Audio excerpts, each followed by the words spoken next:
Olá, muito bom dia. A gente está começando mais um podcast Talk Mais, produzido aqui pelo portal SPI+. Eu sou o Zé Guilherme, ao meu lado Elcio Costa, e o nosso convidado muito especial é o prefeito de São José dos Campos, Anderson Farias. O prefeito vai falar para a gente dessa semana passada, bastante virtuosa, lançamento de concessão, inauguração do novo Museu Municipal, festa no aeroporto, retomada de voos, e também das coisas que aconteceram um pouco antes, que também afetaram muito a vida da cidade, na questão da violência, com ônibus queimados, na questão do lixo, que houve problemas na coleta e que assustou muita gente que viu na frente das suas casas o lixo não coletado. Enfim, nós vamos falar de problemas e de soluções aqui de São José dos Campos. Bem-vindo, prefeito. Bom dia, Zé Guilherme, bom dia, Elcio. É um prazer estar aqui novamente aqui com vocês aqui no Talk Mais. Mas a gente encerra o ano de 2023, né? Com boas notícias, com bons resultados e com alguns problemas, como você bem colocou. Vamos falar do lixo. No dia 4 de dezembro, nós fizemos uma intervenção administrativa na empresa de lixo, né, que presta o serviço, ainda está prestando o serviço em São José dos Campos, mas ali ela já vinha dando sinais, né, de problemas na sua execução do serviço. Nós já estávamos com um processo aberto de rescisão contratual, né, a gente fala em um contrato de mais de 130 milhões, um contrato de 5 anos. Nós temos que ter muita responsabilidade também com relação às execuções contratuais. Temos um histórico aqui na cidade onde rescisões contratuais que foram feitas, depois de 10 anos a conta vem, né, e o município paga essa conta. O município somos nós, né, as pessoas, o cidadão paga essa conta. Mas da empresa nós fizemos, porque aí ela não pagou no dia 4 de dezembro, ela deixou de pagar a parcela do 13º e o salário. Então ali nós já fizemos a intervenção administrativa. O atendimento, nós mantivemos tanto o atendimento como a garantia de pagamento dos salários dos funcionários, mas na semana do Natal nós tivemos um grande problema, que foi a quebra de metade da frota, né, que quebrou, né, os caminhões pararam, foram 12 caminhões que pararam de trabalhar na semana do Natal, e foi a pior semana. É a semana onde a gente faz o maior número de coleta por várias razões, principalmente da coleta seletiva, né, porque tem a questão de embalagens, papel, papelão, caixas, né, de Natal, presentes, e também tem a questão familiar, você recebe as pessoas em casa, enfim, você tem um maior número, né, da sua coleta, seja seletiva ou orgânica, e aí acabou trazendo aí um transtorno, né. Nós já fizemos uma ação, fizemos todo o conserto dos caminhões, tem a Urban, faz também um apoio também na coleta de lixo, através da coleta seletiva, também realizando a coleta orgânica com os caminhões, e a SMC também faz. Mas a SMC faço até para que, né, o cidadão possa entender, quando a gente coloca 20 caminhões de carroceria coletando lixo, ele representa um caminhão compactador, né, por questão da quantidade, da forma, do tempo, né, porque o caminhão compactador transporta muito mais, carrega muito mais, muito mais eficiente, né, e aí quando você põe um caminhão, né, carroceria, são 20 caminhões que representam um caminhão compactador. Então você olha o número de esforço para você ter um resultado, né, muito baixo, mas isso ajudou. Isso vem ajudando. Então a gente está fazendo, né, fizemos essa operação emergencial, né, para restabelecer. Hoje, eu digo já desde o começo do mês de janeiro de 24, não temos alguns atrasos em alguns setores. Esses atrasos não passam de 12 horas. Se deixamos de recolher à noite, por exemplo, do setor, no outro dia de manhã nós já estamos fazendo o recolhimento. É lógico que não é para atrasar, mas nós temos sim, porque estamos trabalhando até de uma parte de forma precária, sobre uma intervenção.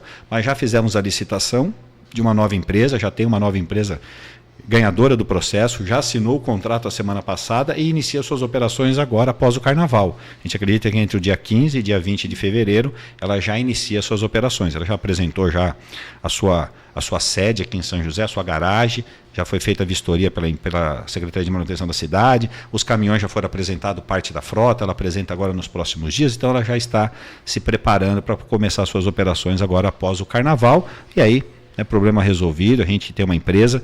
Qualquer empresa, seja de lixo, de qualquer serviço que se preste ao município, de venda de produto ou de serviço prestado, aqui eu sempre digo, a gente paga em dia, nem um dia antes, nem um dia depois, só que a gente exige que realmente os contratos sejam cumpridos. Então, não importa qual é o serviço, a gente exige que assim seja feito, né? No lixo foi desta forma, fomos para uma rescisão agora, que não é amigável, é uma rescisão, né, onde tem penalidade com relação à empresa. Aliás, ela é uma empresa que já tem quase 2 milhões de reais de multas emitidas e já pagou para o município mais de 600 mil reais de multa. Isso já foram pagos ao longo dos últimos anos. Mas não é isso que a gente quer, não quer uma empresa que se fique notificando e fique trabalhando por multa. A gente quer uma empresa que cumpra o contrato e preste o serviço com qualidade.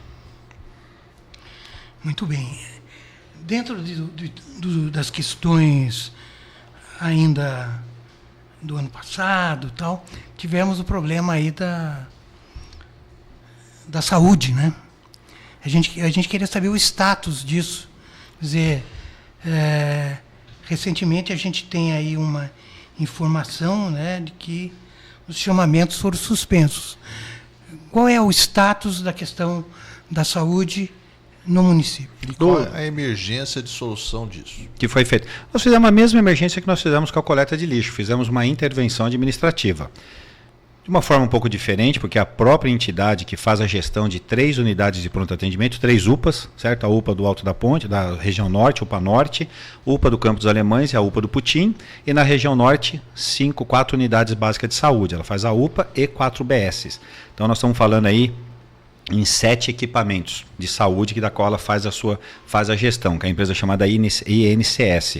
É uma empresa que em outubro ela teve um problema em outro município com relação aos seus contratos. Desde então a gente vem fazendo acompanhamento e auditoria para que isso não se interfira entre os seus problemas em outros contratos, em outras cidades, né, até ela ser penalizada. A gente só interfere ou só há uma interferência quando as entidades ou empresas são penalizadas, aí o Tribunal de Contas solta uma lista, mas neste caso não, que havia uma investigação, Polícia Federal, dentro do processo. Ali nós acompanhávamos até, né, para ter esse cuidado para que não interferisse ou prejudicasse o contrato de São José dos Campos. Porém, num determinado momento, a própria entidade nos procurou dizendo, olha, o nosso problema se agravou e agora nós queremos fazer uma rescisão amigável, porque eu não vou ter condições de continuar o atendimento em São José dos Campos por causa do meu processo, eu tenho um bloqueio de contas a partir de agora. Então, por outro lado, a entidade foi muito transparente conosco, com a prefeitura, em nos procurar, certo, e dizer do que de fato o que estava acontecendo. E ali nós fizemos uma intervenção. Por que essa intervenção? Porque dessa forma a gente bloqueia os recursos. A gente não repassa mais, desde aquela data, não passamos mais o recurso para a entidade. Dessa forma a gente garante o salário dos funcionários para que a gente possa manter o atendimento. Então, há uma intervenção administrativa.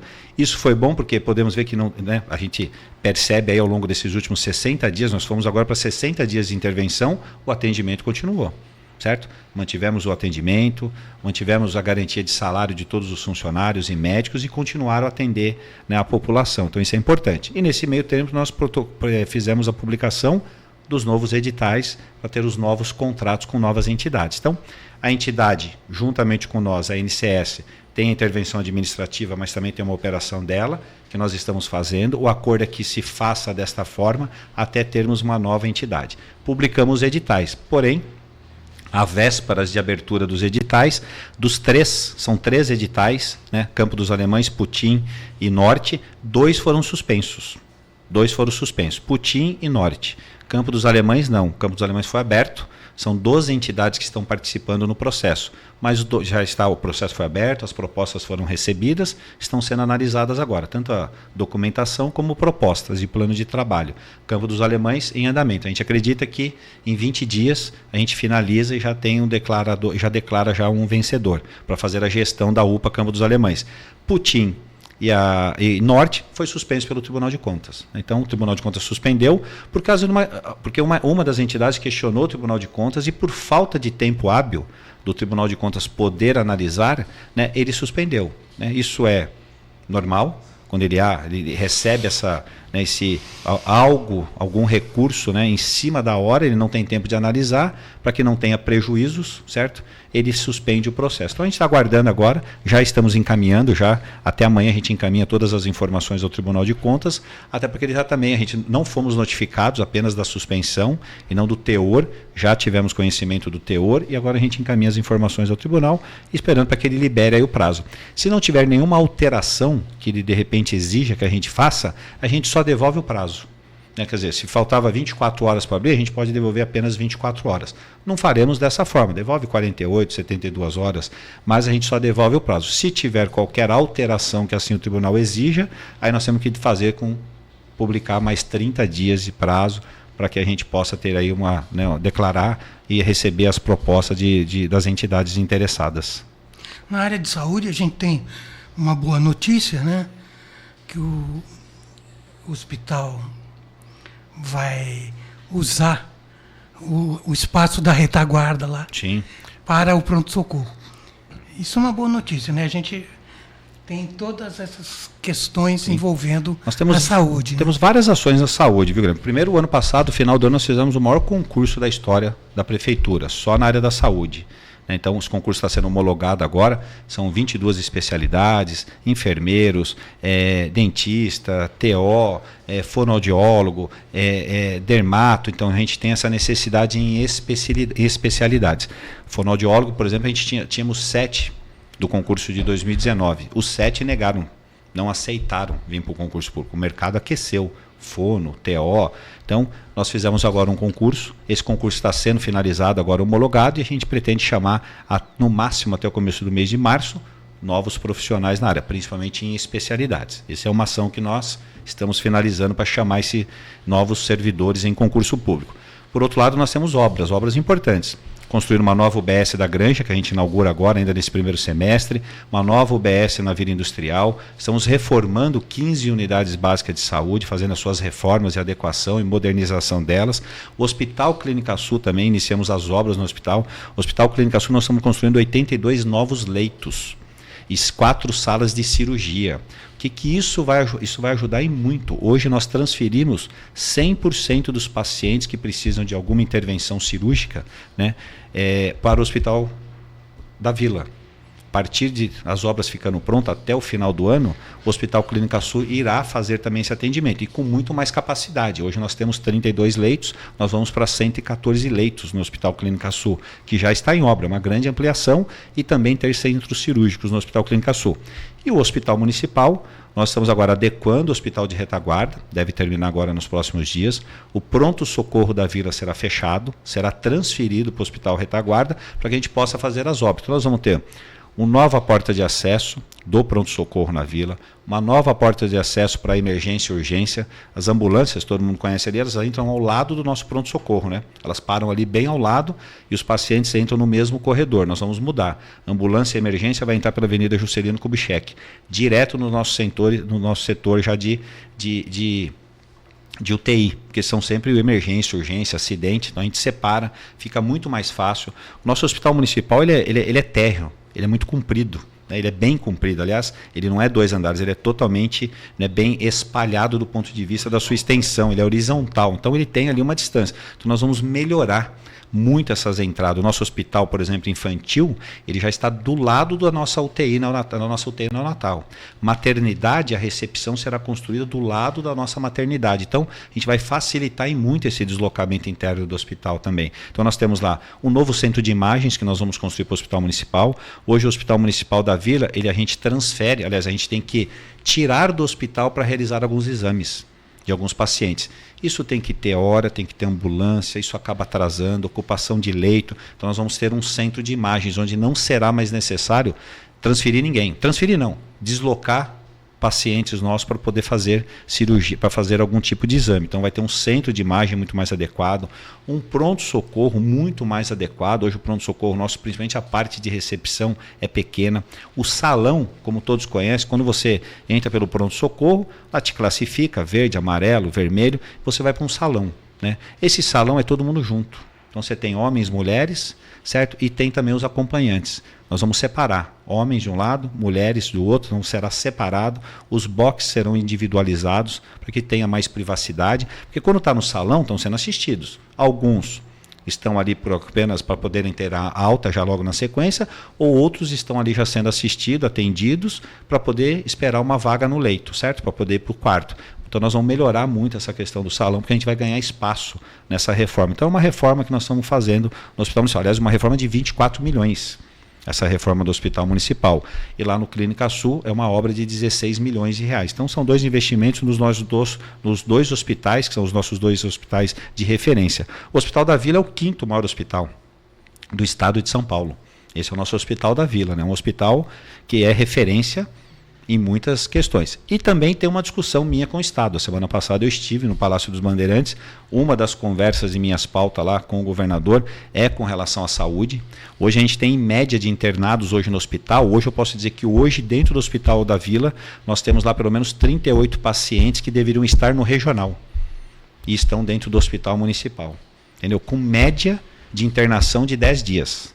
Então, assim, esse é um número muito alto. Isso de pessoas de outros municípios que estão internadas no nosso hospital municipal, que deveriam estar no regional. Então, nós temos essas questões que precisamos mudar juntamente com o Estado.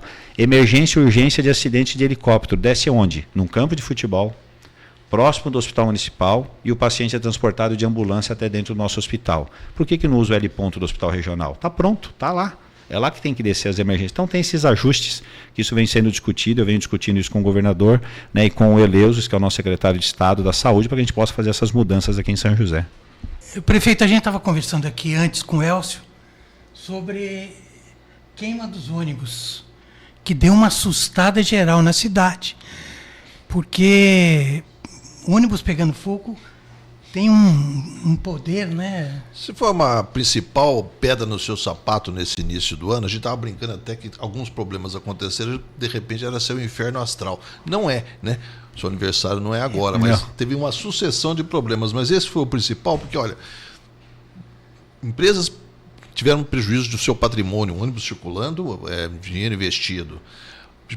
População sem transporte, com bastante tempo na cidade. E é o clima de instabilidade, né? Que isso gera um clima de instabilidade. Não é comum, né? Principalmente aqui, não é comum acontecer esse tipo de coisa. O seu enfrentamento à crise foi correto? Você mudaria alguma coisa? Essa foi a pedra no sapato nesse início de ano, que teve algumas... Igual a administração pública é igual montanha-russa, né? Tem hora que você está em cima, hora embaixo, e hora de cabeça para baixo. Mas foi mais ou menos isso que Foi mais ou menos, lógico, né? Esse é o tipo da coisa que deixa não só uma instabilidade, mas uma sensação de insegurança muito grande. Aliás, é isso que esses criminosos, certo? Que são quem faz isso, quem atenta dessa forma, né, de tacar fogo num ônibus, são criminosos, né? É isso que eles querem fazer, né? Trazer essa sensação de insegurança para a cidade. A nossa cidade vem, Elcio, nos últimos anos combatendo muita criminalidade. Isso é um fato. Nossas forças de segurança, né, têm aí os menores indicadores, com os melhores resultados, seja de apreensão, seja de prisão, seja de investigação, né? Hoje, a Polícia Civil em São José dos Campos aqui fechará o ano de 2023 com mais de 85% de efetividade em resolutividade dos seus casos, quer dizer, de, né, prender os indivíduos e os culpados, né? A Polícia Militar batendo recorde de apreensão, né, de investigação juntamente com a Polícia Civil. Quer dizer, você tem aí a gente tem um grande combate aqui na cidade. Só dos homens e mulheres? Não, tem todo um conjunto, investimento, né, de equipamentos na nossa Guarda Civil Municipal, investimento de inteligência, câmeras com reconhecimento facial. Nós estamos falando aí, mais de 400 pessoas foram presas só pelo alerta do sistema. Né, só pelo alerta. O senhor fala de resolução. Já tem alguma pista? Quer dizer, tem as pessoas presas. Sim. Mas... a gente sabe... Mas tem algo que a gente pode... Isso eu posso garantir. Disso? Qual que foi uma... Bom, primeira, minha atitude qual foi? Chamar logo ali nas primeiras horas todas as forças de segurança, né, todos os envolvidos, seja a Polícia Militar, a Polícia Civil, a Polícia, né, a nossa Guarda Civil Municipal, né, todos os nossos agentes de trânsito, enfim, chamar todos para que a gente pudesse trabalhar de forma integrada. Né, e ali foi. A Polícia Civil rapidamente conseguiu já identificar e prender já alguns cidadãos que estão presos, não foram soltos na audiência de custódia. Esse é um grande problema também quando você tem um processo de investigação como esse. E uma outra preocupação que eu tinha também, a polícia também tem, as forças de segurança, era se isso era algum ato acontecendo de cima para baixo. Né? Aquelas questões de, né, está sendo mandado, é PCC, é não sei o quê, né, que está sendo esse, né, está tendo salve, né, no linguajar.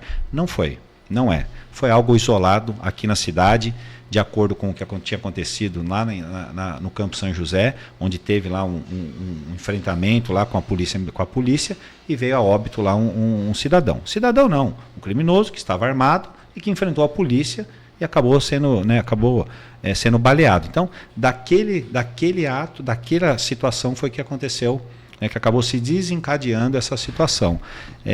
Um pouco parecido com aquele caso que nós tivemos há uns anos no Santa Cruz, aqui na Santa Cruz também, né, que houve, na verdade, uma ação da polícia no Putim, né, mas era de um cidadão que morava aqui na Santa Cruz e acabou tendo uma reação ali de uma molecada, maioria menores de idade, que acabaram fazendo também, lembra, na cidade? Paralisou o trânsito da cidade. Paralisou o trânsito.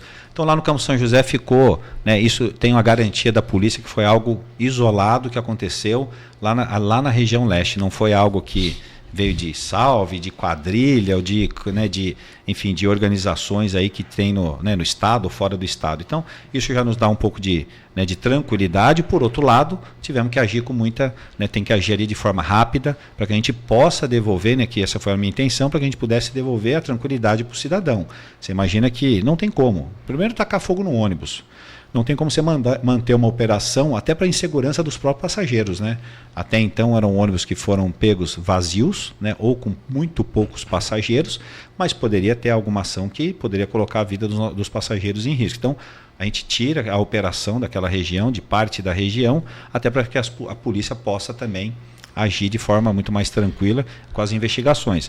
Mas é algo que traz aí traz uma grande insegurança para nós, mas foi rápido, a gente conseguiu, acho que de forma, as forças de segurança deram respostas rápidas, prendendo as pessoas de forma, com investigação, mas prendendo as pessoas certas do ponto de vista, não eram, como se diz, não eram suspeitos, que foram presos porque foram identificadas realmente e estão na cadeia. O senhor tem feito um discurso bastante contundente em relação à criminalidade, né? No fim de semana, num seu comentário nas redes sociais, o senhor volta naquela tecla do bandido, é bom o bandido preso. E aproveita para fazer uma crítica também contundente ao presidente Lula. Esse discurso é uma nova estratégia do senhor? Não é uma estratégia, é apenas eu apenas preciso combater o que o próprio presidente da República está querendo implementar no país, que pequenos crimes têm que ser humanizados. Ele, desde quando ele ganhou as eleições, ele fala que roubar um pãozinho, um remédio não tem problema, é por uma necessidade. Que o ladrão de um celular, é normal. Isso não é normal. Eu sou da época que, um amigo para me emprestar uma borracha e eu chegar em casa, eu tinha que dar muitas explicações para os meus pais. Muitas. E até não repetir. Isso são questões de valores. E o que a gente nota hoje, que cada vez mais em São José não está sendo diferente. É aí que eu vou combater muito firme a questão da criminalidade. Furto. Furto aumentou muito. A gente prendeu a semana passada, semana retrasada, 30 pessoas. 30 pessoas presas cometendo furto só na região central. Todas estão soltas. Furto tem cidadão de tudo, entra no comércio, estraga o comércio, rouba televisor, rouba fio, rouba equipamento, entra pelo telhado, quebra janela, pequenos comércios, furto em residência. Furto não fica preso. A maior liderança do país quer tratar dessa forma. Então por quê? Furto não fica preso. Furto é livre. Quer dizer, você invade uma propriedade particular, você rouba qualquer que seja, não importa se é um telefone, se é uma borracha, se é uma televisão, não importa. Entrou numa propriedade particular, roubou, coloca em risco, sabe, a vida das pessoas. Então, assim, não dá para admitir esse tipo de discurso. Por isso que eu aumentei o tom, vou aumentar, e não só o tom do meu discurso, o tom na rua também. Seja com a nossa Guarda Civil Municipal, seja com as forças de segurança, que fazem o papel delas. Saem todos os dias nas ruas, prendem, não cansam de prender o mesmo cidadão. O mesmo cidadão. Ah, mas ele é tratam como vítima da sociedade. Quem está em situação de rua em São José dos Campos não quer ajuda. Não quer ajuda. Está na rua porque tem outras intenções. Aí eu tenho 2 pessoas em situações de rua aqui. Quem está em situação de rua precisa de apoio, acolhimento, alimento, tratamento, emprego, qualificação de mão de obra. A prefeitura tem tudo isso à disposição. Tudo. Para atender essas pessoas e a família dela. Quem está na rua não quer essa ajuda. Mas eu tenho 2 situações. Pessoas que estão doentes, porque estão viciadas, são dependentes químicos, precisam de ajuda, perfeito? A gente precisa de ajuda. E você tem aqueles que estão na rua porque querem cometer algum tipo de crime. Furto, certo? Quer fornecer droga, né, para essas pessoas. Então, aí nós temos que separar. E é isso que a gente vem fazendo. Prefeito, trabalho eu vou social. só pegar a carona na pergunta do Zé. Independente da necessidade ou não, eu também concordo, a pessoa cometeu um crime, crime é crime, né? Mas algumas vezes a gente nota que em alguns episódios o senhor sempre tem trazido temas, vamos dizer, mais ideológicos para o discurso municipal. Vou trazer alguns exemplos para a gente conversar. Sim. Independente de ser bacana ou não. Por exemplo, na questão da Marcha da Maconha histórica do ano passado, o senhor foi contundente, não vai acontecer, acabou acontecendo, mas o senhor foi contundente. A questão dos ônibus, né? O senhor foi contundente, o senhor falou, olha, não vai acontecer no município, nós vamos agir com segurança, etc, etc. Esse discurso mais ideológico, vamos dizer assim, dentro desse cenário, o senhor está tentando fazer uma posição, realmente trazer esse debate ideológico para o município, e isso aí pode ser uma visada também, não só apenas, mas também uma visada de olho no voto conservador do eleitor, que vai decidir a eleição desse ano? Não tenho essa visão, não tenho essa questão do meu. Esse posicionamento é meu e sempre foi meu, eu nunca mudei. Eu tenho meus valores com as questões de família, com as questões de respeitar a questão particular, né, de não ter as questões, né, de tirar, você tem que tirar do mais rico para dar para o mais pobre. Eu não tenho essa. Então, isso são questões de valores da qual eu aprendi. Isso eu aprendi em casa, não foi dentro de um partido político. Isso eu aprendi com meu pai, com a minha mãe, com a minha família, né? E tenho esses valores. Isso que eu tento trazer, porque essa discussão ficou muito polarizada na política também, né, Elcio? Isso daí veio nos últimos anos, de uma certa forma, muito polarizada. Quando a gente fala da Marcha da Maconha, eu não posso permitir. Eu sou a favor da livre expressão, das pessoas se manifestarem. Eu sou a favor disso, da liberdade econômica, da liberdade de expressão. Agora, não dá para ter uma Marcha da Maconha, onde os próprios organizadores chamam e falam, olha, você que vai fumar, não fume sozinho, fume em grupo, para você poder se proteger. Quer dizer, levem crianças para o dia da marcha, para não acontecer nada com a gente, viu? Quer dizer, isso para mim é apologia. É apologia do uso da droga. E usar droga hoje no país é crime. Ponto, é crime. Então muda a lei primeiro, depois a gente. Então, sim, eu sou a favor dos debates, das discussões, mas não dá para permitir. Então, não vejo essa questão da política. Muito pelo contrário, até acho que essas discussões eu posso até ter perdas, né, da minha posição, mas eu também não posso deixar de ter essa posição. Né? Hoje, eu, como prefeito, eu tenho uma responsabilidade de. Né, as pessoas hoje também cobram, eu acho que cada vez mais, né, do seu líder político, ou do seu prefeito, do seu governador, para que também se posicione também. As pessoas também querem que o político cada vez mais se posicione. Não dá mais para ser aquele político de estar tudo bem para os dois lados, né? Isso a gente precisa acabar. O senhor costuma... Essa questão do político de estar bom para os dois lados, não, tá bom para cá, tá bom para lá, tá bom, só que as coisas vão acontecendo. E as coisas vão se agravando, elas vão se agravando. Quando a gente pega essa questão da Marcha da Maconha, né, de discutir a questão da liberdade da maconha, eu estou com um grande problema na cidade, com dependente químico. Eu estou aqui com jovens que estão morrendo, famílias que estão se destruindo. Eu estou com as clínicas cheias, mandando gente aqui para fora de São José para se cuidar. E aí nós vamos ter que discutir a questão da liberdade? Quer dizer, será que nós estamos com maturidade de fato para discutir um assunto desse? Eu acho que a gente tem que ter maturidade para discutir esse assunto de liberar ou não. Aí se misturam, não, aí mentem. Essa organização mente. Não, aqui nós vamos discutir a questão da medicina, né? Tem outro nome do uso terapêutico. Do uso terapêutico, mas não era isso daí. Então, assim, você entendeu como é que fica uma... O senhor costuma acompanhar os comentários das publicações? Das suas lives? Das minhas? Sim, tudo. Eu que respondo. Sim, você... E de outras publicações, sim, certamente também. Sim. Né? Porque então, assim, nas redes sociais, a gente vê um debate, né? No caso da maconha, por exemplo, tem gente se posicionando a favor, contra, tal. Sim. Então, assim, não tenho a marcação da minha posição assim, do ponto de vista político, muito pelo contrário, até acho que eu faço de acordo com aquilo que eu acredito realmente, daquilo que é melhor para a cidade, do que é melhor para a sociedade, certo? De proteger. Quando a gente fala em segurança, por exemplo, do mesmo jeito que eu tenho posso ter uma postura bem contundente da questão da criminalidade, de bandido, de que tem que prender, é porque não tem nenhuma pena. Nenhuma pena. Não acho que tem que ir para a cadeia também, puxar 10 anos, porque fez um furto. Não, mas tem que pagar. Vai fazer um serviço social. Eu tenho um anel viário para cortar mato. Eu tenho um anel viário, que todo mundo paga para eu estar cortando mato lá, não é de graça.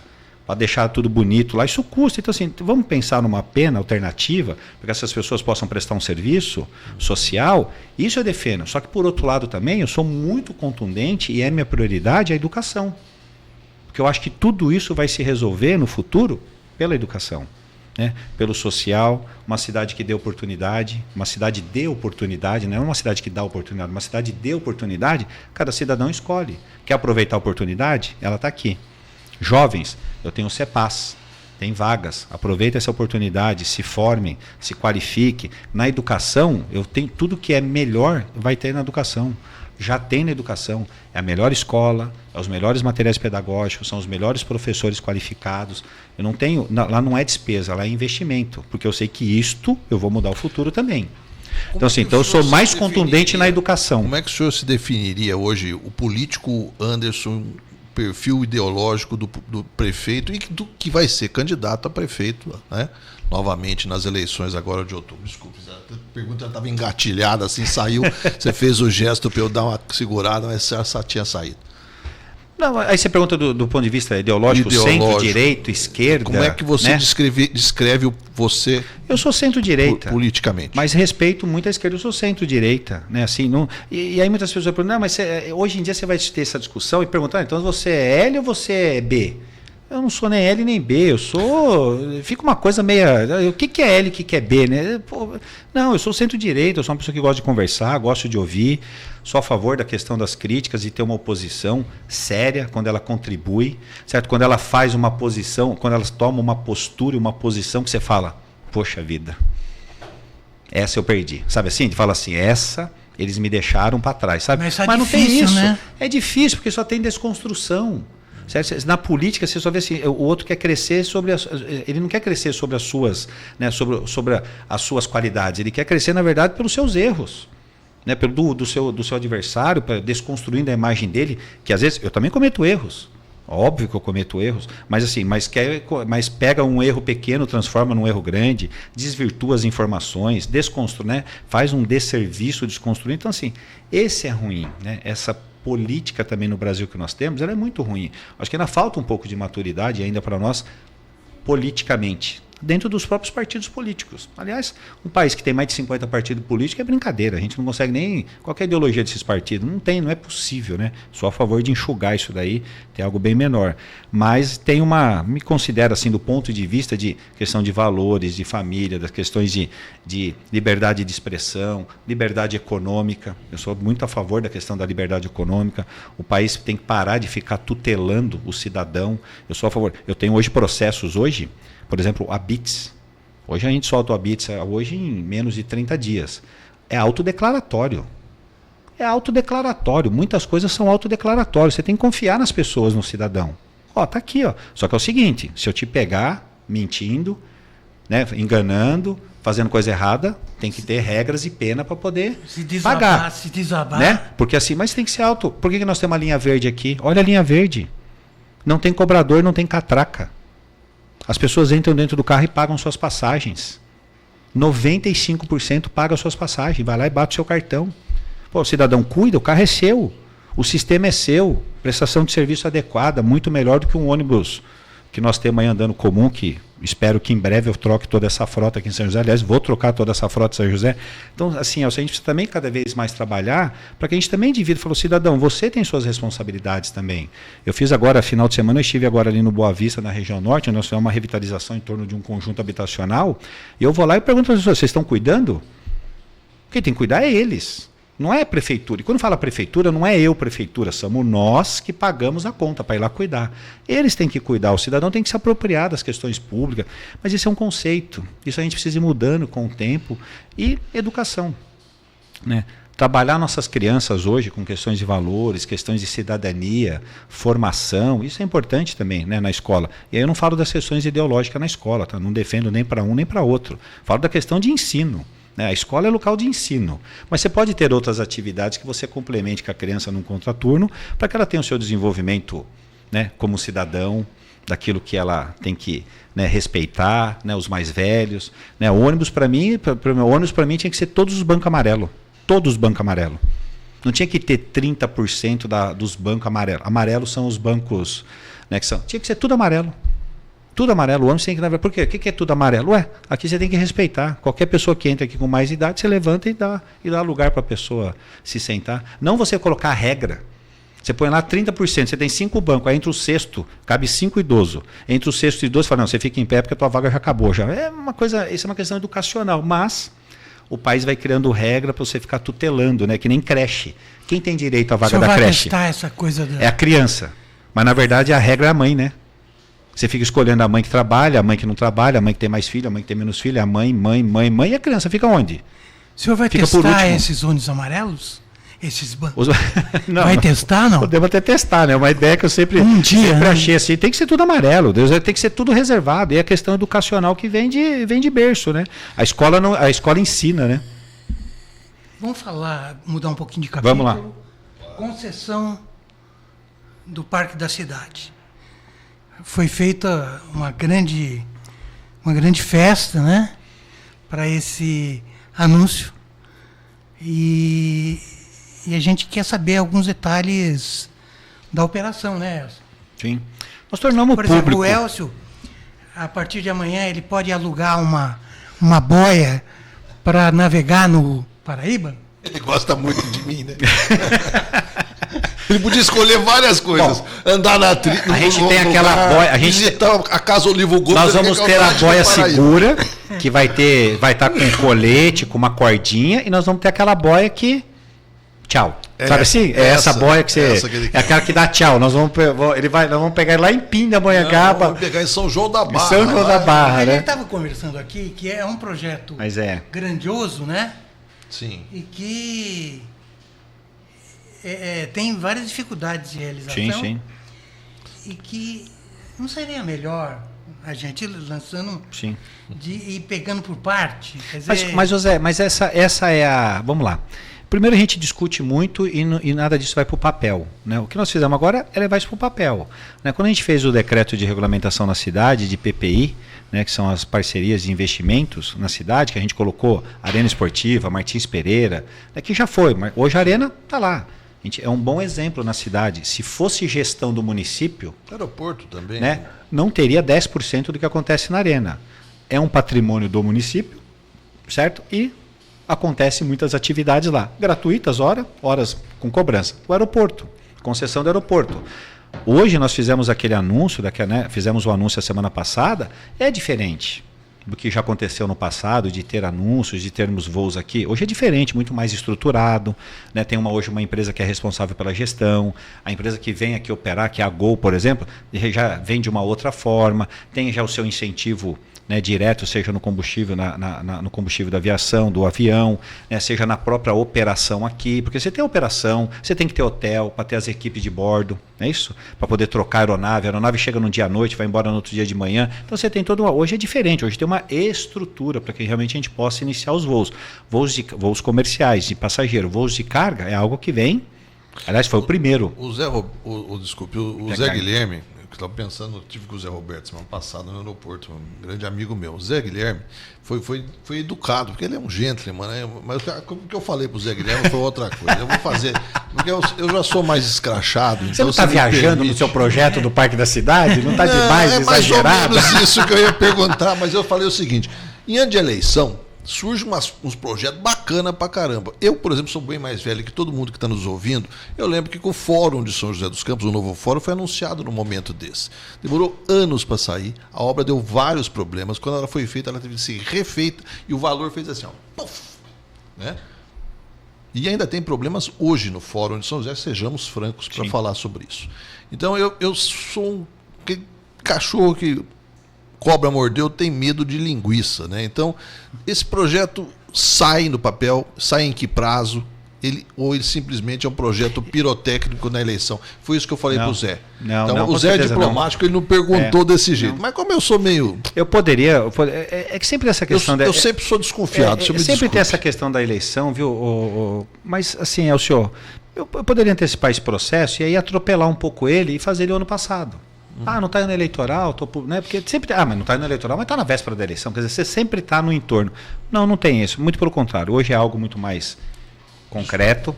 Hoje é algo muito mais concreto quando a gente fala do Parque da Cidade. Ali tem um estudo, foi contratada uma empresa para uma consultoria no ano de 2019. Então isso não começou ontem, a gente começou a colocar isso no papel para chegarmos, né, onde nós chegamos, que ainda não é o final, tá, Elcio? Ainda temos que ter a discussão agora com consulta pública, contribuições das pessoas, da sociedade, para que a gente possa melhorar. Né? Podemos melhorar, podemos tirar, substituir, o que é melhor. E feito em fases, não tenha dúvida disso, ele tem que ser feito em fases, mas ele tem uma exigência numa concessão de investimento logo nos 3 primeiros anos. Então, tiramos do papel, fizemos uma consultoria, nossa equipe foi visitar o Parque de Iotim em Belo Horizonte, fomos visitar outros parques em São Paulo, a Embi, que também está sobre concessão, fomos visitar um parque que tem em Campos do Jordão, não me recordo o nome, lá no Capivari, que também está sobre gestão. Então a gente foi ver vários modelos, né? Não tem um copia e cola, porque você tem que trazer para a sua realidade, para a nossa particularidade do nosso parque. O nosso parque é completamente diferente, mas você vê algumas situações que você tem que copiar. Coisas boas que dá para aplicar, nós temos que trazer para dentro. Então foi uma empresa, fez uma consultoria do potencial do nosso parque. Foi essa análise que essa empresa fez, que aliás é uma bela de um relatório, um bom estudo que foi feito. Dali foi a base para nós começarmos a desenhar, né? Como é que a gente faz tudo isso de implementação de uma modernização do nosso parque sem de perder a qualidade que o parque tem, seja das nossas palmeiras, do nosso jardins do Buller Marx, seja da nossa Casa Olívio Gomes, que ela pode ser da capivara, que faz parte do processo, da utilização do nosso Rio Paraíba, que está ali ao lado. Que tem um deck, de fazermos uma trilha suspensa, certo? Naquela mata, lembrando, 1/3 da área não é pública, ainda é privada. Sim. Também. Então, assim, a gente também começa a se apropriar, às vezes, de coisas que não é nossa. Precisamos tornar isso público. Então, qual foi? Fizemos todo esse estudo. É viável? É viável. Pelo poder público isso é viável? Não. Entendeu? Vai muitos anos para que a gente possa fazer esse investimento. É fazer com a iniciativa privada. Aí nós temos um outro fator, que é o Estado. O Estado é dono ainda dos pavilhões. Tem uma ação na justiça de obrigação de fazer do Estado. Perfeito? A gente sabe disso. Tem uma ação na justiça. O Estado já perdeu em algumas instâncias. Então, para o Estado também isso é muito bom. Quando ele entra para dentro desse projeto, ele investe também o seu recurso. Ainda não.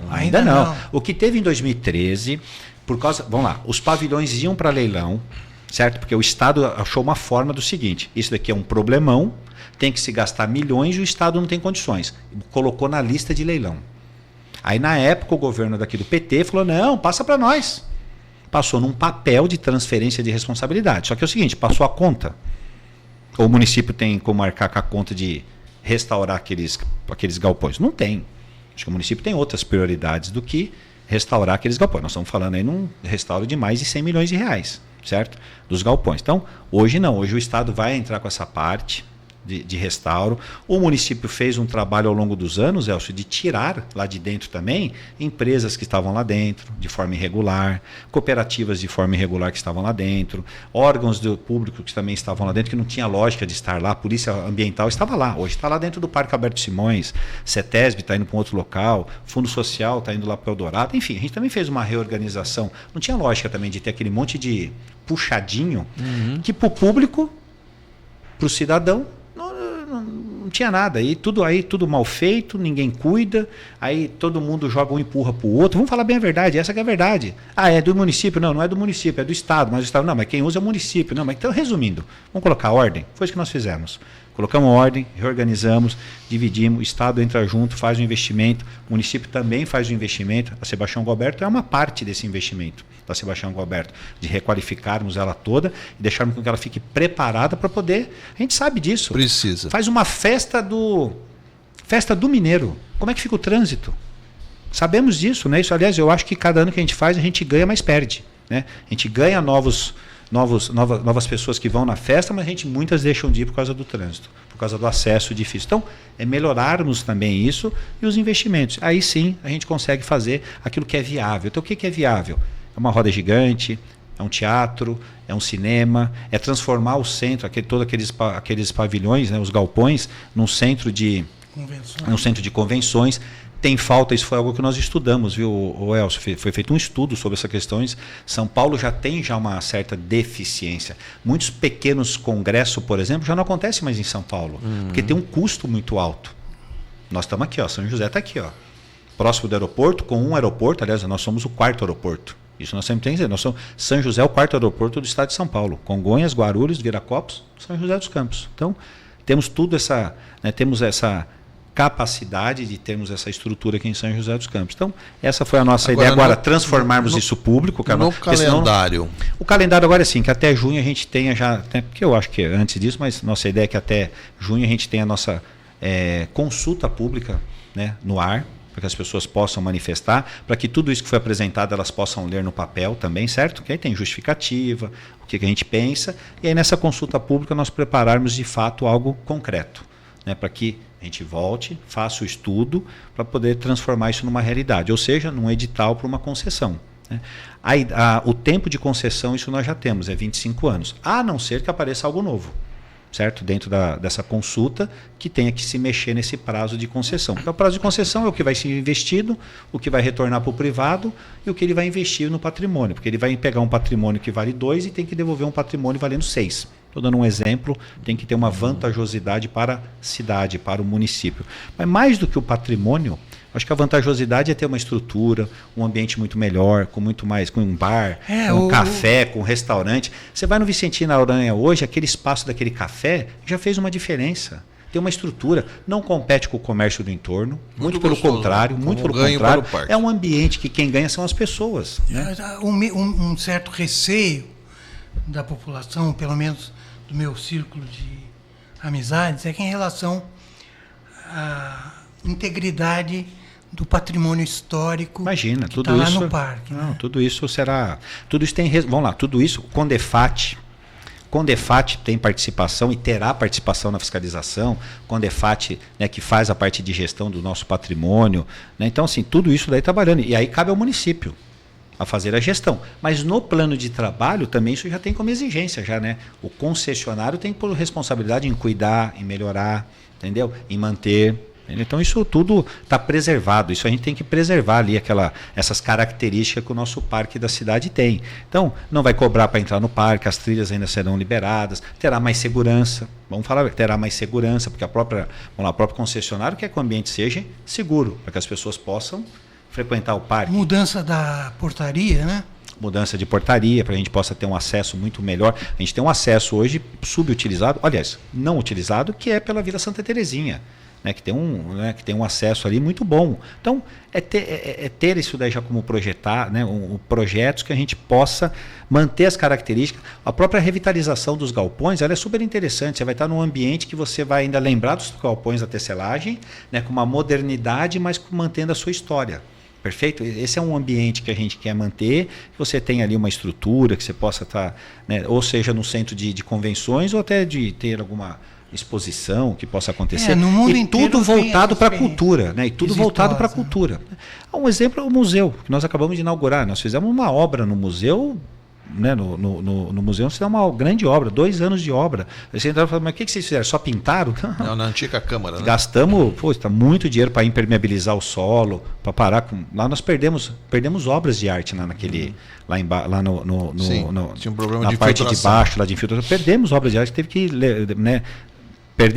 Tivemos que levar elas para poder fazer restauros, mas hoje não, hoje está tudo muito bem, né? Foi feito exatamente para poder manter a preservação dessas exposições, dos quadros, dos nossos materiais, né? Uma reforma, deixamos o prédio acessível, não tinha elevador, não conseguia acessar, né? Modernizamos, trocamos toda a parte elétrica, idem faremos com o Mercadão Municipal. Como é que foi o Mercadão, né? Lembra o início, quando eu tornei público a concessão do Mercadão, né? Aí deu aquela discussão, né? Aí você tem a oposição do quanto pior melhor. Briga doida lá. Do quanto pior melhor, falando que a gente ia botar no chão para construir um shopping, né? Tem coisa que eu não sei nem responder, né? Eu falo que eu tenho coisa que eu tenho dificuldade, é tão absurda que eu não sei nem responder, mas tá lá, fizemos uma construção, fizemos a consulta pública, veio contribuições, da consulta pública a gente gerou uma PMI e os comerciantes montaram uma associação, uma personalidade jurídica da qual eles foram aprovados para assumir. Ninguém melhor do que eles fazerem a gestão da rotina diária e nós, município, fazemos a gestão dos resultados do prédio. Muito bom. Pessoal, a gente está indo para quase 50 minutos, um recorde aqui E tem muito assunto para tratar. Se deixar, a gente vai ficar conversando. Mas nós vamos deixar para uma outra ocasião. Acho que a gente bateu em vários pontos, né? Só faltou falar de eleição. Então, eu ia falar para o Elcio. Elcio, você tem a última questão? Do ponto de vista, né? Olha, e eleição? Você funila para ter um enfrentamento entre ex-aliados, que são modelos muito parecidos de pensamento e de gestão. Porque, na realidade, sejamos honestos, né? Esse modelo de gestão começou lá atrás, com o Emanuel Fernandes, a escolinha do PSDB original, Emanuel, Ruana, etc., que você fez parte muito tempo, todo o grupo, quase todo o grupo do atual PSD, quase todo o grupo que está dentro da prefeitura, veio dessa escola. Então, caminha para ter um embate entre dois modelos que são muito parecidos. Como é que se trava um debate nisso aí, que vocês têm pontos de concordância, históricos pontos de concordância e históricas divergências também que estão sendo construídas ao longo desses 2 anos que houve a ruptura, que eu chamo que desossou-se o PSDB da cidade para engrossar o caldo do PSD. Como é que você vê esse debate? Olha, que é muito próximo. Não consigo ver um debate, viu, Elcio? Porque, assim, acho que não somos muito parecidos, acho que nós somos parecidos. Eu vim dessa escola, né, da escola do Emanuel, com relação a questões de valores na política, né, aí você traz os valores para a política, onde é possível fazer a boa política. Essa é a minha, né, foi isso que eu aprendi, é isso que eu coloco em prática, mesmo porque quando eu estava também trabalhando no governo do Emanuel, no governo do Cury, no governo do Felício, foi isso que nós fizemos, né? Eu sempre digo... Aliás, é bom deixar claro, hoje, quando o PSDB não estava no poder, quem manteve o PSDB vivo na cidade durante muito tempo foi você. Eu fiz, aliás, me dediquei muito ali e fiz. Acho que a história do PSDB é que mudou. O Felício tem uma frase da qual eu concordo, que não foi nós que saímos do PSDB, foi o PSDB que saiu de nós. Do ponto de vista, de forma geral, todos os partidos estão, né, deixaram de ter aquelas suas, né, as suas características a qual se defendeu. O PSDB também não foi diferente, mas aqui não faço uma crítica, eu fiz parte lá daquele partido, né? Eu só acho que teve uma figura que passou pelo estado de São Paulo que realmente conseguiu acabar com o PSDB, né, que chama João Dória, né, conseguiu acabar. Nós precisamos tomar uma postura, uma posição, que era o Felício, né, onde eu fazia parte desse processo, na confiança que talvez ele, né, que ele tinha que depositar em mim, para ele poder ser candidato ao governo do estado de São Paulo e ter que fazer uma renúncia, né? Porque depositava em mim uma confiança. Imagina, ele sai, eu assumo, qual é o resultado que eu tenho que dar? Quer dizer, mas isso não tem preocupação, é porque assim, a linha de pensamento é a mesma, a linha de seriedade e compromisso é a mesma com a cidade. Eu saio nas ruas, eu vou no supermercado, eu faço compra, eu vivo na cidade. E assim, sou prefeito, mas continuo vivendo na cidade, então quero trabalhar para ter uma cidade melhor. Cometo meus erros, né? Mais acerto do que erro, mas isso daí é normal. Não vejo esse embate assim, vejo com muita dificuldade, viu, Elcio? Sinceramente, você imagina eu estar debatendo com o Cury. Trabalhei com ele mais de 10 anos, fui chefe de gabinete dele como deputado, né? Como que eu vou debater com uma pessoa que primeiro que eu tenho admiração por ele, pelo trabalho que ele fez, pela honestidade que ele tem? Como é que eu faço um processo, como que debate, né? Eu não consigo imaginar, entendeu? Sinceramente, não consigo imaginar. Nem do ponto de vista do campo político, nem do campo de vista moral, ético, pessoal, entendeu? É uma situação. Mas vamos esperar, né? Eu ainda tenho, né, esperança, expectativa que a gente consiga. Eu acho que no meio desses 2 anos tem pessoas novas dentro do PSDB que tem essa divergência, enxerga de outra forma, né, acabam tendo uma visão um pouco distorcida, mas está lá, as pessoas estão lá. Aliás, eu tenho pessoas do PSDB, filiadas no PSDB, que trabalham na prefeitura. Algumas, né, já saíram, foram expulsas do PSDB. Infelizmente, algumas foram expulsas do PSDB. Aliás, uma situação, não vou nem comentar essa expulsão que fizeram de algumas pessoas, que o partido fez. Mas eu tenho pessoas que são filiadas ao PSDB, que trabalham, são da executiva do PSDB, que trabalham na prefeitura, pessoas históricas, trabalham lá. E tão normal, não tem, porque não tem o... Eu digo assim, se tem algo errado, por que estão lá? Se não concorda, por que estão lá? Né? Assim, mas não tem também por que discordar. Eu não mudei nenhuma linha. Eu não mudo nenhuma linha, nem de raciocínio, nem ideológico, nem de compromisso com a cidade, nem de compromisso com as pessoas. Esse é meu compromisso. Porque eu aprendi em qual escola? Eu aprendi nessa escola, né? Na escola do Emanuel, que é um grande professor, que, aliás, tem uma grande admiração por ele, aliás, muita admiração. Minha carreira, eu falo assim, hoje a minha bagagem política, ele é meu professor.